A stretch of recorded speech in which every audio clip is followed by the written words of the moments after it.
하나님 아버지, 오늘 이렇게 주일 예배로 저희를 모아주셔서 감사합니다. 한 주 동안 저희 삶을 지켜주시고 힘든 순간에도 함께 해주신 것 진심으로 감사드립니다. 지금 이 시간 저희가 주님 앞에 나와 예배 드리려고 합니다. 저희 마음을 열어주시고 오직 주님께 집중할 수 있도록 도와주세요. 예배를 통해 다시 한번 주님의 사랑과 은혜를 깊이 느끼게 해주세요. 한 주 동안 말과 행동으로 주님 뜻대로 살지 못한 모습들이 있었음을 고백합니다. 저희의 부족함을 용서해 주시고 다시 주님의 뜻을 따라 살아갈 수 있도록 이끌어 주세요.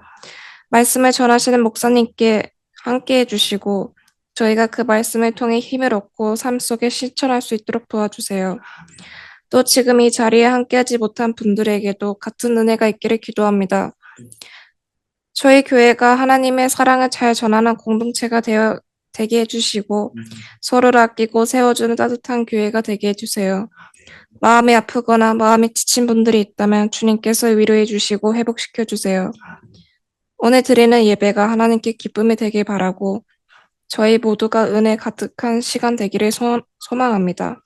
감사드리며 예수님의 이름으로 기도드립니다. 아멘. 온유한 사람은 복이 있나니라고 하는 말씀의 제목으로 하나님께서 오늘 우리에게 주시는 은혜 말씀을 증거하길 원합니다. 예수님은 마태복음 5장에서 7장까지 말씀을 통해서 주님의 12명의 제자들과 함께 또 예수님의 기적과 가르침의 말씀을 듣고서 자신의 삶을 헌신하기를 원했던 사람들도 함께 들을 수 있도록 산상수훈 말씀을 전하셨습니다. 당연히 예수님의 말씀은 주를 믿지 않는 모든 사람들까지도 다 들을 수 있는 공평하고 공정한 사랑의 말씀이라야 됩니다. 예수님도 그렇게 모든 사람들에게 생명의 말씀을 끝까지 사랑하는 마음으로 전해 주셨습니다. 그런데 예수님은 다만 이 땅에 속하여 살아가는 세상의 무리들과는 구별되게 당신의 말씀을 따르면서 살려고 노력했던 사람들에게는 그들을 위한 구별된 말씀을 전해 주셨습니다. 그것이 오늘 저희가 함께 살펴보려고 하는 예수님의 산상수훈 말씀입니다. 예수님의 산상수훈의 말씀은 8가지 복, 팔복에 대한 말씀으로 시작이 됩니다. 복에 대한 말씀이기 때문에 이 말씀에 대한 전이해가 없는 상태에서 듣게 되면 세상 사람들이 우상에게 절하며 구하는 세상의 복과는 또 어떤 점들이 다른지를 몰라서 똑같이 기복주의적인 신앙으로 오해하기가 참 쉬운 말씀입니다.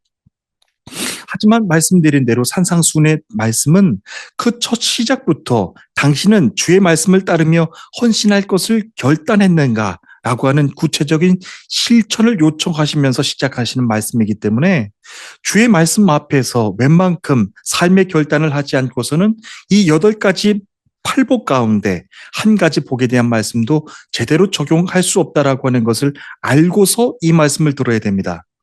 그렇기 때문에 산상수훈의 말씀은 세상을 다만 착하게 살아라, 정직하게 살아라, 정의롭게 살아라, 그와 같은 도덕적인 교훈의 차원에서 주신 말씀이 아닙니다. 믿음의 사람들이 이 세상을 살아갈 때 하나님 나라의 백성으로서 어떤 마음가짐으로 살아야 되는지, 또 이 세상 사람들과는 구별되게 어떻게 살아가야 되는지를 구체적으로 전해주시는 말씀입니다. 그리고 삶에 적용할 수 있도록, 실천할 수 있도록 그 적용의 말씀까지 도전하시는 말씀입니다. 다시 말하면 주를 믿고 살아가는 믿음의 사람들이 오늘도 살아가야 되는 그들의 삶의 배경은 이 땅에서 일어나는 것이지만 그렇다고 해서 그들 삶의 본질은 세상 백성이 아니라고 하는 것입니다. 주의 말씀을 믿고 의지하고 살아가는 믿음의 사람들의 본질은 어디까지나 하나님 나라의 백성으로 살아가는 것이기 때문에 이 땅에서 자신이 살아가는 삶의 배경 속에서도 주의 말씀을 따라서 살아갈 때 내적인 성경의 변화가 일기 시작하게 되고 그 다음에는 믿음의 공동체가 함께 말씀 안에서 연합하며 함께 변화를 체험하면서 하나님 나라를 경험하면서 살아가게 된다라고 하는 말씀입니다. 그래서 산상수훈 말씀에서는 특별히 복음의 말씀을 개인과 또한 공동체까지 확장해서 함께 실천하면서 살아갈 것을 강조하시는 말씀입니다. 예수님의 말씀을 인격적으로 영접하고 따르는 것은 어디까지나 개인적으로 결단하는 것입니다. 그러나 하나님 나라는요, 십자가의 복음을 영접하고 살아가는 그 믿음 좋은 한 사람으로 인하여서 그 한 사람이 세워갈 수 있는 나라가 절대로 아닌 것을 우리는 알고 신앙생활을 해야 됩니다. 그러므로 천국은 한 사람의 신앙이 깊든 깊지 않든, 그리고 그의 믿음이 신실하든 신실하지 않든, 믿음의 공동체가 다 같이 한 마음으로 하나님의 말씀을 듣고 순종하고 실천해서 세워나가는 것이 바로 하나님 나라의 개념이라고 하는 겁니다. 예수님이 성격과 믿음이 다 제각기 다른 예수님의 12명의 제자들을 부르셨습니다. 그리고 그들을 통하여서 제자 공동체로 세워서 말씀을 듣게 하여 신앙을 훈련을 시키셨던 것처럼, 산상수훈 말씀의 중심도 개인을 위한 말씀이 아니라 주의 말씀을 듣고 따라 살았던 제자 공동체에게 주신 말씀이라고 하는 것을 생각해 볼 때, 지금 이 시간 함께 예배하시는 여러분 모두가 너무나도 귀한 주의 제자로서의 공동체임을 우리는 다시 한번 깨닫게 된다라고 하는 겁니다. 예수님의 산상수훈의 말씀을 듣고서 그대로 순종하며 실천하면서 살았던 당시 제자들의 삶은 그렇게 제자 공동체로서 살아가는 모습을 보여주는 것만으로도 당시 백성들에게 얼마나 큰 위로와 희망을 주었는지 모릅니다. 여러분들도 잘 아시겠지만 예수님 당시에는 로마의 박해 아래서 고통받고 두려움으로 살았던 이스라엘 백성들이 영적으로는 얼마나 주의 사랑을 그리워하면서 살았는지 모릅니다. 그 시대적인 상황이 그렇게도 위협적이었고 무서웠고 두려웠던 시기였습니다. 주의 말씀 속에서는 주의 위로와 주의 평안을 충분히 받았겠지만 그들의 삶 속에서는 실제적인 위로와 평안은 그 어디서도 경험할 수가 없었습니다. 그들은 그렇게 하루하루 두렵고 떨리는 마음으로, 겁나는 마음으로 살아야만 했습니다. 바로 그와 같은 상황에서 그렇게 예수님의 말씀을 기쁨으로 실천하며 그대로 천국의 모습을 보여주었던 제자들이 있었습니다. 그들은 다름 아닌 오늘 산상수훈 말씀, 예수님의 산상수훈의 말씀을 듣고 그대로 실천하면서 살았던 주의 제자들이었습니다. 그들 제자들에게는 수많은 사람들이 무명의 삶을 살았습니다. 이름도 없이 빛도 없이 그저 예수님의 말씀을 기쁨으로 순종하며 살았던 사람들이었습니다. 하지만 그 제자들의 모습은 그 모습을 보게 해주는 것만으로도 고통과 두려움을 안고 살았던, 당시 믿음으로 살았던 믿음의 사람들에게는 더 없는 위로와 용기가 되어 주었습니다. 저는 오늘 산상수훈의 말씀을 다시 한번 전하며 그리고 다시 한번 들으며 지금 우리가 살아가고 있는 이 시대 속에서 위로와 소망이 필요한 이들에게 우리가 이처럼 말씀을 따르면서 살려고 하는 우리들의 삶을 보여주는 것만으로도 큰 위로가 되며 소망이 되어줄 수 있기를 주님의 이름으로 축복합니다. 네, 오늘은 주님의 산상수훈 말씀 중에서 세 번째 복에 대해 해당하는 말씀이죠. 온유한 자에 대한 말씀을 전해드리려고 합니다. 예수님은 말씀하시기를 온유한 자는 복이 있나니 그들이 땅을 기업으로 받을 것이며 라고 말씀을 전하셨습니다. 온유한 자에게 주시는 말씀의 복은 예수님께서 팔복 가운데 주신 세 번째 복에 해당하는 말씀입니다. 온유하다라고 하는 사전적인 의미는 유순하다, 겸손하다, 부드럽다라고 하는 뜻입니다. 그런데 예수님께서 말씀하신 이 온유한 자에 대한 복에 대한 말씀, 그때 온유하다라고 하는 뜻은 성격이 다만 소극적이거나 약하다, 온유하다, 온순하다 그런 뜻이 전혀 아닙니다. 자기에게 충분한 힘이 있음에도 불구하고 자기 힘을 절제하는 절제하는 성품이 바로 온유입니다. 자기를 얼마든지 주장할 수도 있고 드러낼 수도 있는데 의지적으로 하나님과 사람들 앞에서 자기를 주장하여 내세우지 않는 태도를 말합니다. 그래서 팔복에서 말씀하시는 이 온유하다라고 하는 뜻은 개인적인 성격, 태어나면서 갖고 태어나는 개인적인 캐릭터, 그런 차원이 아니라 신앙적인 태도를 뜻합니다. 내가 주님을 만나고 나서 이렇게 살겠다라고 결단하는 신앙적 태도를 말합니다. 저와 여러분들도 마찬가지죠. 주님을 만나고 주님을 믿고 살아가는 그 시점이 있으실 것입니다. 그 시점부터 나는 이전의 생활과는 다르게 이렇게 생활할 것이라고 결단하고 살아가는 삶, 그의 태도를 말하는 것입니다. 만약에 주를 믿고 살아가는데 그런 신앙의 결단을 하지 않고 그러한 태도를 갖지 않고 살아간다고 한다면은 오늘 주시는 말씀이 크게 와닿지 않으실 것입니다. 인간적으로 얼마든지 내가 상대방을 누릴 수 있는 힘이 있습니다. 그렇게 힘이 있음에도 불구하고 하나님과 주의 이웃들 앞에서는 겸손하고 자기를 주장하지 않기로 결단하면서 살아가는 신앙적인 태도를 말합니다. 그것이 바로 온유하다라고 하는 뜻입니다. 예수님께서 말씀하신 이 온유한 자에 대한 말씀을 조금 더 깊이 들어가 보길 원합니다. 예수님께서 말씀하신 이 온유한 자에 대한 말씀은 시편 37편 11절 말씀을 인용하여서 말씀하신 것입니다. 시편 37편을 말씀을 보시면요. 온유한 자들은 땅을 차지하며 풍성한 화평으로 즐거워하리로다 라고 하는 말씀을 전하고 있습니다. 한글로는 시편의 말씀과 예수님이 전하신 온유하다라고 하는 말씀의 뜻이 똑같아서 의미의 차이가 없어 보이지만 시편에서 기록한 이 온유하다라고 하는 뜻은 훨씬 더 실제적입니다. 억압을 당하다, 괴로움을 당하다, 복종당하다라고 하는 뜻을 다 포함합니다. 그러니까 시편 37편의 말씀은 훨씬 더 구체적인 말씀으로 그의 삶 속에서 적용하며 실천할 때 나타나는 온유하다라고 하는 말씀입니다. 세상에서는 억눌린 자와 고통당하는 자, 고난당하는 자로 외부의 심한 압박과 고난을 당하는 자의 상황 안에서 살아가고 있지만 그럼에도 불구하고 자신의 억울함과 힘든 상황을 사람들에게 주장하지 않는 것입니다. 자기 안에 있는 억울함, 분함, 분노 그런 것들을 바깥으로 드러내지 않는 것입니다. 그와 같은 사람은 그렇게 억울한 상황 속에서도 자기를 주장하지 않고요. 오직 하나님께 전적으로 맡기고 기다리는 겸손한 신앙적 태도를 뜻합니다. 그래서 그와 같은 신앙적 태도를 가지고 살아가는 사람들에게는 결국에는 사람이 해결해 주는 것 아니라 사람이 아닌 하나님께서 직접 그들에게 평강의 은혜를 주시고 땅을 차지하게 해주신다라고 하는 약속의 말씀을 더해 주시는 겁니다.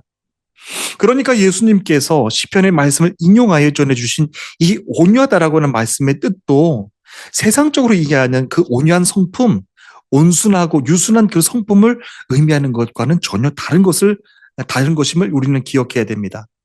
주님이 말씀하신 온유한 자는 복이 있나니 그들이 땅을 기업으로 받을 것이며 라고 말씀하셨을 때 그때 온유라고 하는 뜻은 무엇보다도 그의 마음이 가난하고 애통한 마음이 있을 때 가질 수 있게 되는 성품입니다. 그에게 애통하고 그렇게 가난한 마음이 있을 때 자기는 내면에 억울한 마음이 있다고 하더라도 내면에 분노하는 마음이 있다고 하더라도 내면에 그 반대하는 마음이 있다고 하더라도 자기를 주장하지 않는 사람입니다. 그리고 하나님이 행하실 때까지 기다리며 겸손하게 자기 자신의 자리를 지키는 사람입니다.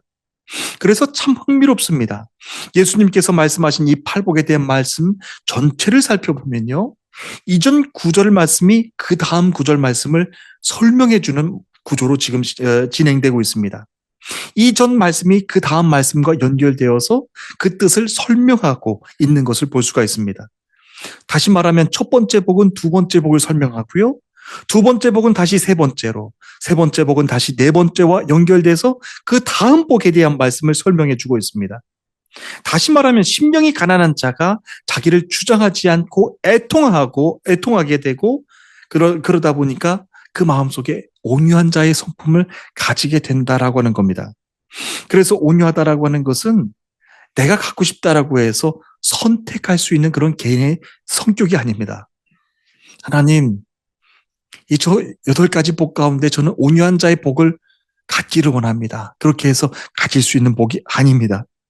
상상수훈의 가장 첫 번째 복인 심령이 가난한 자가 됐을 때 가질 수 있게 되는 마음부터 시작된다라고 하는 겁니다. 심령이 가난한 사람은 자신은 하나님 앞에서 아무것도 아니다라고 하는 것을 깨닫고 인정하고 하나님 앞으로 나가는 사람입니다. 지금까지는 사람들 앞에서는 자기 공로에 대해서 다 칭찬을 받고 다 상도 받았는데 하나님의 시선으로 보니까 자기 자신이 그렇게 부패하고 거짓된 것들이 다 보여지게 되는 겁니다. 그때 내가 또 할 수 있는 것, 여러분들이 할 수 있는 것은 또 무엇일까요? 그때는 내 마음은 하나님 앞에서 한없이 가난하고 애통할 수밖에 없는 것입니다. 그게 바로 두 번째 복입니다. 그래서 애통한 자가 복이 되는 것이죠. 온유함이라고 하는 것은 그렇게 자기 죄에 대해서 애통하게 될 때, 가난한 심령을 갖게 될 때, 자기가 정말 가치 없는 인생이라고 하는 것, 내가 정말로 구원받을 수 없는 가치 없는 사람이었다라고 하는 것을 깨닫고 하나님 앞에 나아가 슬퍼하며 또 애통하며 우는 것입니다. 하나님, 나와 같은 사람을 어떻게 이렇게 십자가의 귀한 은혜 가운데 인도해 주셨습니까? 나 같은 죄인인데 어떻게 이렇게 귀한 십자가의 보혈의 은혜로 살아갈 수 있게 해주십니까? 라고 하면서 자기에 대해서 또 울고 우는 것입니다. 그래서 자기에 대해서 절망하고 울어보지 않는 사람은요, 이 온유함에 대해서 전혀 알지 못하는 것이죠. 여러분들은 사람들에게 보여지는 자기 모습 말고 정말 하나님 앞에 섰을 때 비춰지는 자기 모습을 생각해 보신 적이 있습니까? 사도 바울은요, 디모데전서 1장 15절에서 그렇게 고백했습니다. 하나님의 시선으로 자기 자신을 보니까 자신은 정말 죄인 중에서도 괴수였다라고 고백을 합니다. 그 말의 뜻은 죄인 중에서도 제일 악한 사람, 제일 악독한 사람, 죄인 중에서도 최고 두목이었다라고 하는 뜻입니다. 여러분, 요즘 교회들을 보면요, 방송국 못지않게 카메라 장비들, 음향 시설이 참 잘 갖춰졌죠. 음향 시설도 얼마나 좋습니까? 목사님이 강단에서 설교할 때 화면 아래는 스크립트가 다 출력이 되고 자료 화면, 영상까지 다 나갑니다. 그리고 성가대가 찬양할 때는 그 음향과 모습이 얼마나 더 웅장해 보입니까? 그런데 만약에요, 한번 생각해 보는 것입니다. 그 카메라 렌즈가 하나님의 눈동자로 인식이 되어서 하나님의 귀로 인식이 되어서 화면에 비춰진 내 모습, 여러분들의 모습을 다 비추고 있다고 한다면 정말 사도 바울이 고백했던 것처럼 나는 죄인 중에서도 괴수입니다 라고 고백하지 않을 사람이 어디에 있겠습니까? 하나님의 눈동자로 카메라가 인식이 되어서 내 모습이 비춰질 때마다 내 안에 끔찍한 죄들이 다 보여지게 된다면 어떻게 그 자리에 있을 수가 있겠단 말입니까? 사도 바울이 고백했던 것처럼 주님, 나는 죄인 중에 죄인입니다. 괴수입니다. 라고 하면서 고백하며 또 애통하지 않겠습니까? 그러면서 내가 생각하고 있는 악한 말들, 거짓된 말들, 그런 것들까지 내가 찬양하는 입술 가운데서 성가대가 찬양할 때 나오게 된다라고 한다면 최신 음향장비 시설들을 통하여서 거짓된 말들, 악독한 말들, 욕과 험담했던 말들, 비난했던 말들이 찬양하는 입술에서 다 전해지게 된다라고 한다면 얼마나 그 자리가 두렵고 또 두려워지겠습니까? 다른 사람들은 다 모르는 줄 알았는데 하나님의 시선으로 보니까 나는 그렇게 악한 사람이었고 죄인 중에서도 괴수였다라고 하는 것을 고백하게 되는 것입니다. 괜찮은 사람이라고 다 여겼는데 하나님 앞에서는 전혀 아닌 사람이었다라고 하는 것입니다. 그때는 하나님 앞에서 뭐라고 말씀을 드릴까요? 죄송하다라고 하는 말씀보다는 이 죄인 중에서도 악한 괴수인 내 모습을 보면서 하나님 어떻게 해야 합니까? 어떻게 해야 합니까, 주님? 어떻게 해야 이 악한 마음, 죄인 중에서도 괴수인 이 마음을 어떻게 해야 용서함을 받고 하나님 앞에 나갈 수가 있겠습니까?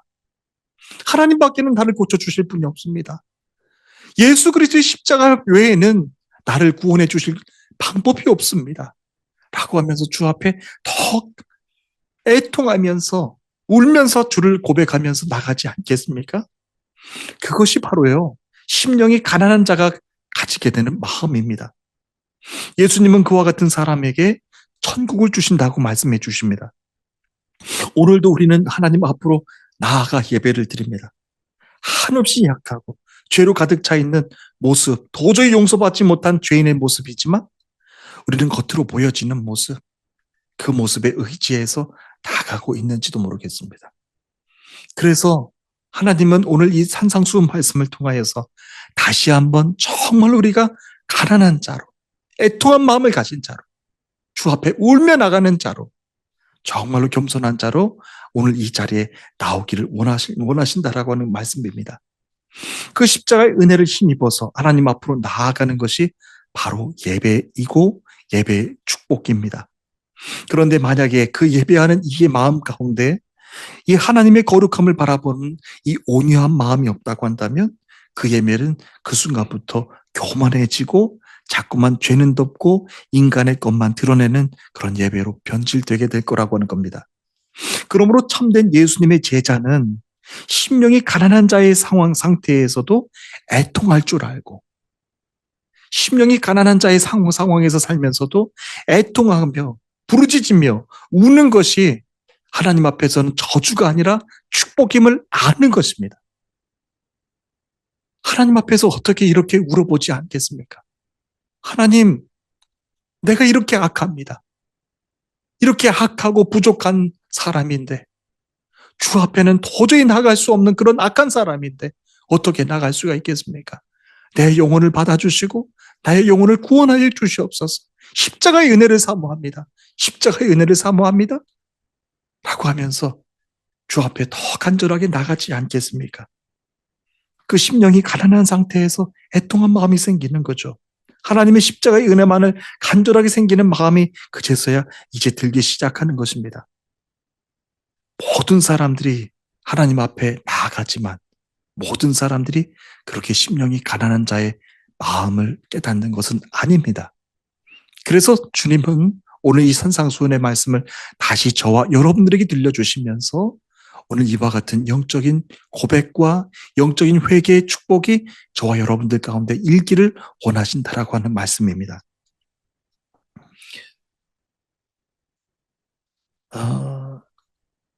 여러분 오늘 이 가운데는 자동차를 좀 비유를 들고 싶습니다. 여러분들 중에서도 자동차를 운전하시는 분들이 계실 텐데요. 자동차를 운전하실 때 여러분들은 어떤 점을 가장 중요하다고 생각을 하십니까? 외모에 관심이 있는 많은 분들은 아마도 디자인이 가장 중요하다라고 말을 할지 모릅니다. 그런데 또 어떤 사람들은 엔진의 힘이 중요하다라고 해서 엔진이 중요하다라고 하는 사람도 있을 것입니다. 사람마다 관점이 다 다르기 때문에 이에 대한 정답은 없습니다. 그런데 모든 사람들이 다 동의할 수밖에 없는 답한 가치가 있습니다. 다 중요하지만 디자인도 중요하고 엔진도 중요하지만 가장 중요한 것은 브레이크입니다. 차의 성능이 엔진 성능이 아무리 좋다고 해도 힘을 절제하지 못한다라고 한다면 힘과 속도를 절제할 수 있는 브레이크가 고장났다라고 한다면 그 차는 얼마 안 가서 사고가 바로 나서 자기 목숨까지도 잃게 되는 교통사고를 당하게 된다라고 하는 겁니다. 또 디자인도 그렇습니다. 아무리 디자인이 예쁜 차라고 해도 마찬가지입니다. 사람들이 다 부러워합니다. 그런 멋진 디자인의 차를 운전한다고 할지라도 자기 힘을 제어할 수 있는 브레이크가 들지 않는다라고 한다면 그 차 역시도 아무 소용없는 차에 불과합니다. 온유한 자가 마치 그와도 같습니다. 온유한 자에게 주시는 복의 말씀이 그와도 같습니다. 주의 제자의 길에 선 다음부터 내가 할 수 있는 것, 여러분들이 할 수 있는 것 너무나도 많아 보입니다. 내 능력과 실력으로 할 수 있는 일들이 너무나 많아 보입니다. 그런데 내 실력과 능력이 주의 은혜를 덮을 수 있는, 주의 십자가의 은혜마저 덮을 수 있는 그런 강력한 힘으로 드러낸다고 한다면 여러분 그때는 어떻게 될까요? 그때는 내 힘과 권력, 내 명예가 너무나도 커서 주의 십자가의 은혜마저 덮게 되는 그 어리석은 길을 가게 된다라고 하는 것입니다. 주님의 제자의 길에 선 다음부터는 그래서 여러분들이 꼭 점검해야 될 것이 아무리 의롭고 또한 억울한 일을 당한다고 할지라도 여러분들이 억울한 그 심정이 그 십자가의 은혜를 넘어서는 안 된다라고 하는 겁니다. 절제할 수 있어야 됩니다.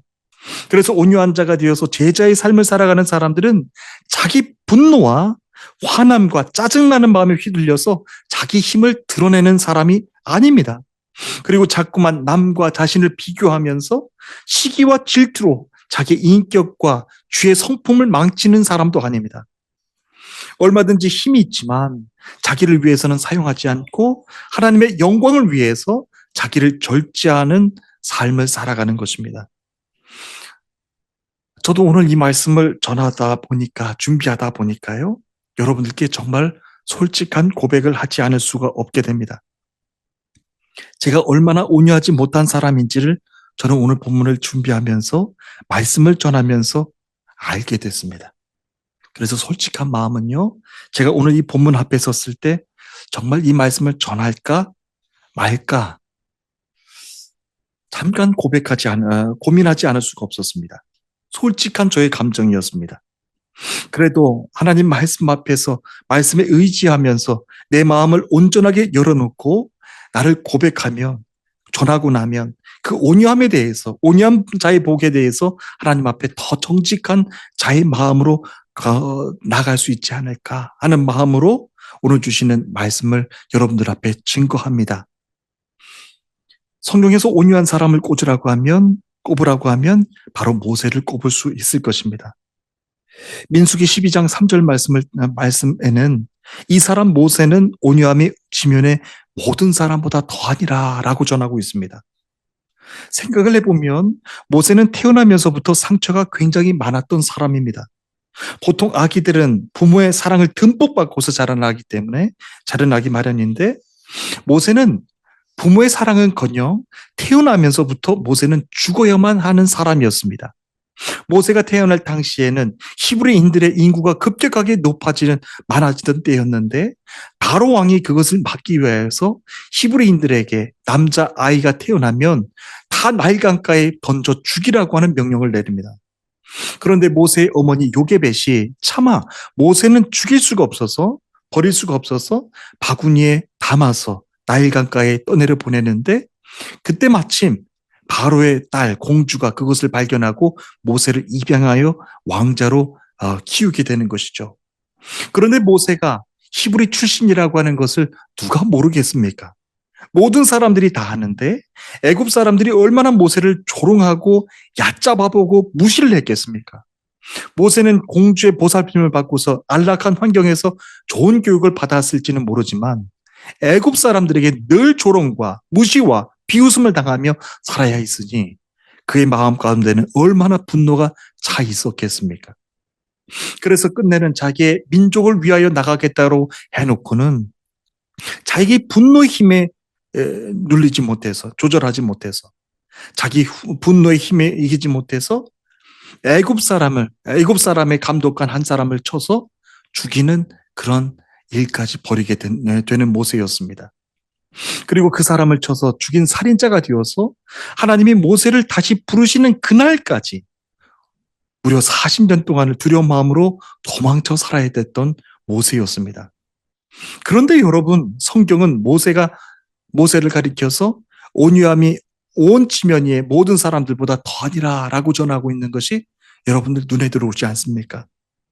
어떻게 그와 같은 혈기 가득한 모세였는데 성경은 그의 온유함이 지면의 모든 사람보다 더하니라 라고 전하고 있는 것일까요? 하나님께서 모세에게 연단의 시간을 주셔서 그를 온유한 사람으로 만들어 가주셨기 때문에 그렇습니다. 그렇게 혈기가 있는 사람이었고 사람을 쳐서 죽일 정도로 그렇게 혈기가 아주 등등한 사람이었는데 그 연단의 시간들을 거쳐가면서 이제는 하나님을 인정할 수밖에 없는 온유한 사람으로 세움받게 된 거예요. 오늘 이 자리에서 예비하는 여러분들도 마찬가지일 것입니다. 국내의 삶도 참 힘들지만 해외에서 살아가는 삶은 더없이 힘든 점들이 많습니다. 그래서 내 안에 이런 점들도 있었나 할 정도로 놀랄 정도로 내 안에 이런 혈기가 드러나게 될 때가 있습니다. 해외에서 살아가면서 이런 혈기들, 이런 자기 주장을 하는 것들, 이런 슬픔과 상처들, 이런 분노의 마음들, 그런 것들이 해외에서 살아가면서 특별히 많이 드러나게 되는 것 같아요. 저도 국내에서는 참 착한 사람인 줄 알았는데 해외에서 이렇게 버티고 살려고 하다 보니까 내가 참 이렇게 악한 모습이 있었나 할 정도로 그런 모습을 보게 될 때가 있어요. 그런데 그 시간들을 다 거치면서 하나님께서는 때로는 병도 주시고요. 하나님께서는 또한 자녀들에게 문제도 주시고요. 낮아질 수 있도록, 내 힘을 절제할 수 있도록, 내 안에 그런 슬픔과 억울함과 그런 분노하는 마음을 절제할 수 있도록 연단의 시간들을 지금까지 쭉 주시면서 여기까지 오게 해주신 것 같아요. 그러니까 꼭 여러분 연단의 과정들이 여러분들 앞에 상처로 남고, 여러분들 앞에 슬픔이 되고, 아픔이 되고, 하나님 앞에서 서운함이 될 필요가 없어요. 하나님은 여러분들이 그런 연단의 과정들을 통해서 온유한 자로 세움받아 세워져 나가는 과정 중에 있다라고 하는 말씀입니다. 그러니까 여러분들이 앞에 얼마나 더 큰 연단이 있을지 알지는 못하지만 하나님의 유일하신 목적, 여러분들이 온유한 자가 되어서 온유한 자에게 주신 복을 여러분들에게 주시기 위하여서 그 과정들을 주신다라고 하는 말씀입니다. 예, 모세도 그와 같은 온유한 자가 되어서 하나님께서 그렇게 축복해 주시는 거예요. 온유함이 지면의 모든 사람보다 더 아니라 그 모든 연단의 과정들을 통과하고 나니까 모세의 온유함이 그렇게 성숙해져 나갔다라고 하는 사실입니다. 어떻게 그와 같은 모세를 보고서 성경은 온유함이 지면의 모든 사람보다 더 아니라 라고 전하고 있는 걸까요? 하나님께서 모세와 함께 해주셨기 때문에, 연단하고 있는 모세를 붙잡아 주셨고, 연단할 때 모세의 성품을 부드럽게 만들어가 주셨고, 연단할 때 하나님이 곁에서 함께 격려해 주시고 응원해 주셨기 때문에 그와 같은 온유한 사람이 될 수 있었다라고 하는 것입니다. 하나님은요, 여러분들이 연단받을 때 그냥 죽어라고 혼자서 내팽겨 주시는 그런 분이 아니십니다. 여러분들이 충분히 고난당할 때 하나님도 함께 아파하십니다. 여러분들이 충분히 아파할 때, 충분히 분노할 때, 여러분들의 그 분노함이 잠잠해질 때까지 옆에서 기다려주시고 인내해주시는 분이 또한 하나님이심을 기억하시길 바랍니다. 오늘 이 시간에도 여러분 모두 각자의 나름대로 상황 속에서 처해 있는 상황들이 다 다르실 것입니다. 나는 이것 때문에 지금까지 애통하고 울었는데, 나는 지금까지 이것 때문에 분하고 아팠는데, 어떻게 보면 나를 이걸 주장하고 싶은 거예요. 나 상처받은 사람이야. 나 부모의 사랑도 못 받고 자라난 사람이야. 라고 하면서 분노하기도 하고 내 안에 있는 것들을 다 드러내고 싶은 마음과 그런 욕구를 가지고 살아가는 것이 바로 연약한 인간이에요. 그런데 여러분, 그럴 때 조금만 더 절제할 수 있는 마음을 달라고, 하나님, 내 안에 상처가 너무나도 커서 십자가의 은혜마저 덮지 않도록 하나님 힘을 절제하게 해주세요. 내 분함의 힘 때문에 십자가의 은혜마저 덮지 않도록 하나님 이 힘을 절제할 수 있는 성도가 되게 해주세요. 라고 기도하고 온유해져 나가시는 여러분 모두가 되시기를 주님의 이름으로 축복합니다. 예, 온유한 자에게 주신 복, 온유한 자에게 주신 복 다시 한번 읽으면서 오늘 이 말씀을 이제 마치기를 원합니다. 마태복음 5장 5절 있는 말씀인데요. 온유한 자는 복이 있나니 그들이 땅을 기업으로 받을 것이며 라고 했습니다. 이 말씀의 뜻도요, 여러분들에게 실제적인 토지를 주신다, 땅을 주신다라고 하는 말씀이 아닙니다. 땅을 주신다라고 하는 것은 유업을 있게 하신다라고 하는 것인데, 이 말씀의 의미는 약속입니다. 여러분들의 상한 마음, 여러분들의 아파하는 마음, 애통하는 마음이 있음에도 불구하고 여러분들이 끝까지 온유한 자로 복을 받을 수 있는 데까지 여러분들에게 이 땅의 번영과 이 땅의 축복과 이 땅에 있는 모든 평화의 아름다운 것들, 그런 것들을 하나님이 약속으로 말미암아 주신다라고 하는 거예요. 땅을 사시지 마십시오. 이 말씀 듣고 땅을 사지 마십시오. 그것은 절대로 오해하는 거예요. 그러니까 오늘 이 말씀을 통해서 하나님은 여러분들에게 온유함의 성품을 가진 주의 성도로 세움받기를 원하고 계시고, 그리고 땅을 유업으로 주신다라고 하는 것, 땅을 진짜로 주신다라고 하는 말씀이 아니라 여러분들에게 약속을 주신다라고 하는 거예요. 끝까지 함께 주신다라고 하는 말씀입니다. 오늘 이 귀한 말씀을 통해서 여러분들의 삶에 큰 희망이 있기를 원하고 어떤 상황 속에서도 하나님이 나와 함께 하신다. 내 상황 가운데, 내 연단 가운데서도 나를 지키시며 나를 일으켜 주시는 분이 하나님이시다. 라고 하는 것을 믿고 감사하며 기쁨으로 살아가시는 여러분 모두가 되시기를 주님의 이름으로 축복합니다. 우리 다 함께 기도하시겠습니다.